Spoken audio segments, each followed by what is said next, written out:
any news at all about the Banu merchantman? The Merchantman.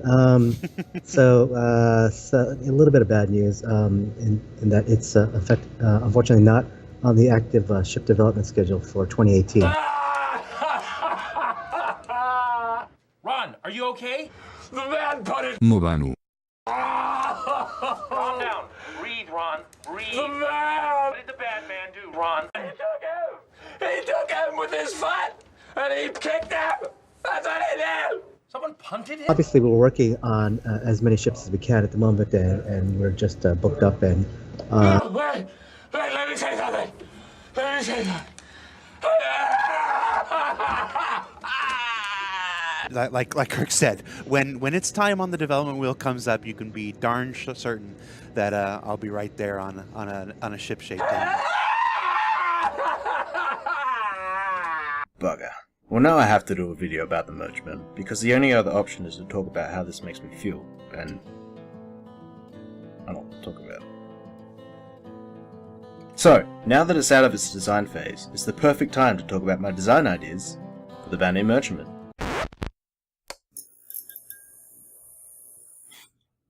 I know it's very unlikely that any of these ideas will make it anywhere, but to help my chances I have ordered each idea starting from the possible, to the unlikely, to something I don't entirely want CIG to implement, but still really want to see in game.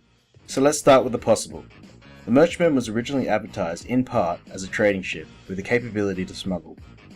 The updated information for the merchantman no longer explicitly says this, but I really hope they keep this element of the ship, because I think it can be implemented in an interesting way.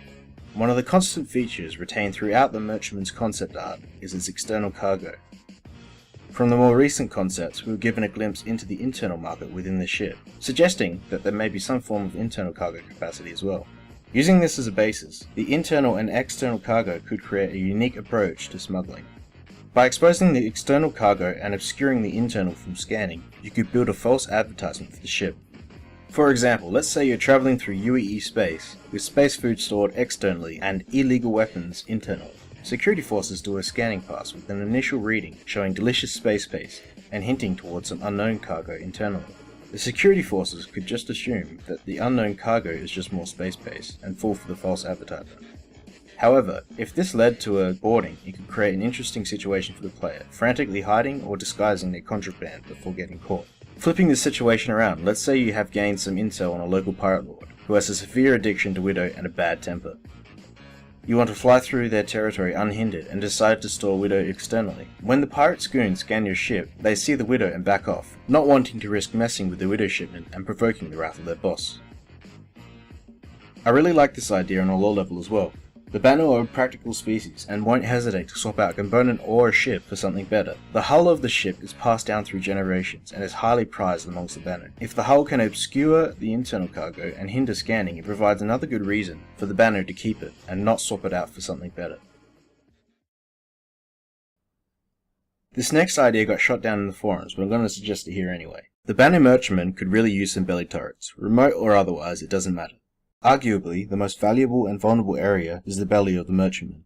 It has no built-in protection against smaller craft, with hiring other ships being its only current option available for defending against this kind of attack. It has some awesome forward-facing guns, however, using these to defend yourself against smaller craft would be like using a rifle to deal with a fly. You get it if you hit it, but good luck hitting it. And honestly, who knows how the merchantman is going to handle. I wouldn't be surprised if they reduced its speed and maneuverability along with its size increase. If the ship isn't classed as a capital ship, it is at least capital sized. And all capital ships, even just large ships, have turrets to defend themselves against smaller craft. It needs turrets to defend itself and its exposed cargo. Maybe the defender could dock with the merchantman and turn into its turret. Back when I first heard about the Market Bazaar feature for the Banu merchantman, I pictured a makeshift marketplace that sort of sprung up around the ship, showing that it was open for business. Then they announced the internal market concept, which looks absolutely amazing, and kinda rendered my previous idea moot for the merchantman. The makeshift market idea can still be reused in the form of a utility mod, however. A deployable cargo that can be used by anyone willing to store it and set it up. Imagine taking out a cutlass or a freelancer, setting aside some cargo space so you can do quick and dirty sales out of the back of your ship. There would be drawbacks and risk generated from using this feature to balance it out. Other than the previously mentioned obstacle of storing and setting it up, there could be other risks. For example, your makeshift open market is not only exposed to the elements, but also nefarious players or NPCs. Maybe you need to hire security to help protect your goods, or have a friend or crew jump in one of the ship's turrets, or maybe you're just a shotgun under the counter type, whatever takes your fancy. You could expand this mod in a lot of different areas as well. Maybe a makeshift triage center offering the lowest tier of recovery for the player, or a makeshift repair station, or even maybe a space food truck. I believe this will be a really fun mod to dive into, and when CIG releases modding support, I'd really like to attempt it. Some of you might be saying that CIG could implement a version of this on their own at some point anyway, and you may be right. But at the very least I hope they release modding support, so I can have a go at a different mod idea. Joining Star Citizen's modding community has always been a personal goal, and I figured taking the channel in this direction only makes sense. The modular and reusable way Star Citizen is handling its assets shows a lot of potential for mods and community content. Creating episodes on how to use Star Citizen's modding tools, making mods, and even covering the things the community creates could be really fun to get into. This doesn't mean I'm going to stop making Star Citizen lore episodes, I'm definitely going to continue the lore episodes. The trial on the animation software I was using ran out, and I've been searching and recently found a better alternative. I've been working on a few different projects and I just need to find the time to learn it. I've also been playing around with different types of video content to find an easier or faster method. With an original target date of around June or July, I thought this might be a more quicker style of video. Wrong!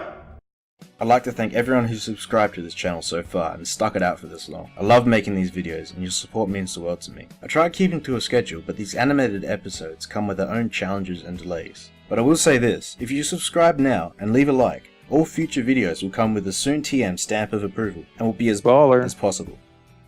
I'd also like to thank Montoya, who contacted me after discovering one of my lore episodes and offered a spot in his organization, Test Squadron. Being an Augurless pleb, I gladly accepted. For anyone looking for an organization to join, or you just want to talk Star Citizen, I highly recommend checking out their website, link in the description. Anyway, now that the Banu stuff has been pushed back, it's made me feel better about my toughest ship decision yet, to upgrade my Defender Muh Banu to a Carrack, which definitely should be out a lot sooner, since it already has the smallest ships to define the manufacturer's look and feel. I'm in a glass case of emotion!